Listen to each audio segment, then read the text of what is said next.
Di tengah teka-teki kematian ayah anak di Koja, Jakarta Utara yang masih misterius, seorang babinsa kisahkan momen saat dirinya menyelamatkan istri korban kali pertama. Istri korban dalam kondisi linglung, sementara anaknya yang masih hidup sendiri dalam kamar. Kondisi istri Hamka Rusdi, saksi kunci kematian suaminya saat ditemukan warga begitu mengenaskan. Tatapannya kosong, diam seribu bahasa.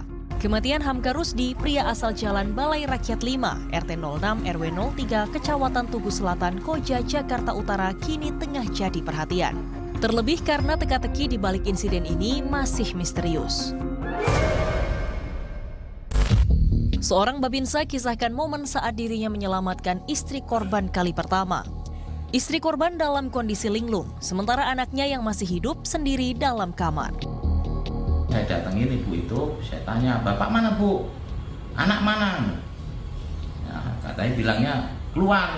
Enggak, saya suruh bawa ke bidan, ya pertolongan pertama. Nah, istri ini saya suruh bawa ke bidan, keluar. Saya akhirnya mengecek ke dalam. Nah, ternyata di situ sudah ada korban. Sikap diam istri korban melihat suami dan anak keduanya tergeletak tak bernyawa bikin heran. Kenapa tak segera melapor? Kenapa tak meminta tolong? Dari ilmu psikologis, faktanya sikap diam ini bisa bermakna dan berpotensi dialami siapapun. Dari kondisi psikologis seseorang ketika mereka sedang mengalami situasi yang sangat berat, itu ada namanya periode shock.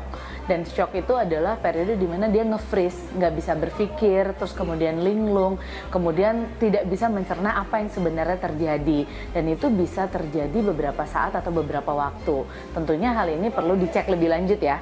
Apakah diamnya itu bukan tidak peduli, jadi ketika dia dapat hantaman yang begitu keras pun seseorang bisa seperti tidak peduli, padahal sebenarnya itu adalah kondisi psikis yang tidak stabil. Selasa siang, polisi kembali mengolah tempat kejadian perkara di rumah korban guna mendapatkan alat bukti yang lebih kuat. Petugas mengenakan alat pelindung diri atau APD.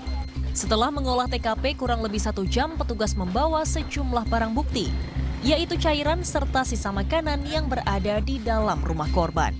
Tim Liputan melaporkan untuk NET.